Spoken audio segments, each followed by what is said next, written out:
రాష్ట్రంలో కాంగ్రెస్ పార్టీ అధికారంలోకి రాబోతుందని మాజీ ఎంపీ చింతామోహన్ జోస్యం చెప్పారు. తిరుపతి ప్రెస్ క్లబ్లో మీడియా సమావేశంలో మాజీ ఎంపీ చింతామోహన్ మాట్లాడుతూ 130 అసెంబ్లీ 20 లోక్సభ స్థానాలలో కాంగ్రెస్ గెలవబోతుందని అన్నారు.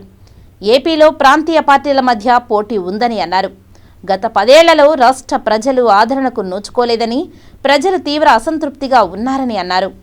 రాష్ట్రానికి సీఎం కావాలని కోరుకుంటున్న కాపులకు ఇదే మంచి అవకాశమని, చిరంజీవి తిరుపతి అసెంబ్లీ నుంచి కాంగ్రెస్ అభ్యర్థిగా పోటీ చేస్తే 50,000 మెజారిటీతో గెలిపిస్తామని ధీమా వ్యక్తం చేశారు.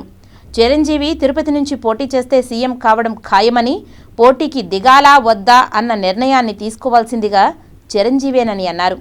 రాష్ట్రంలో ఇండియా కూటమిలో ఉన్న పార్టీలతో కలిసి పోటీ చేస్తామని, కాకినాడ లోక్సభ నుంచి సిపిఎం జాతీయ నాయకుడు సీతారాం ఏచూరి పోటీ చేయాలని కోరుతున్నానని, నగరి అసెంబ్లీ నుంచి సిపిఐ జాతీయ కార్యదర్శి నారాయణ పోటీ చేయమని కోరుతున్నామని తెలిపారు.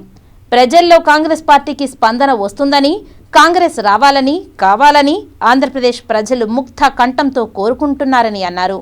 వాళ్ళు స్పష్టంగా చెప్పుకొచ్చారు, మాకు కాంగ్రెస్ ప్రభుత్వం కావాలి అని.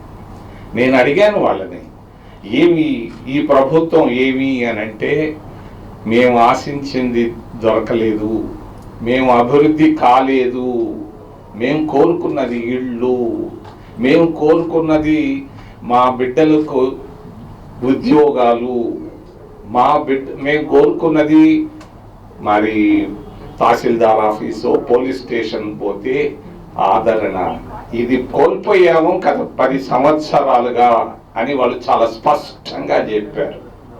నేను నిన్న మొన్నటి దాకా అనుకున్నాను, ఈ పోటీ మరి ప్రాంతీయ పార్టీల మధ్య ఉందేమోనని.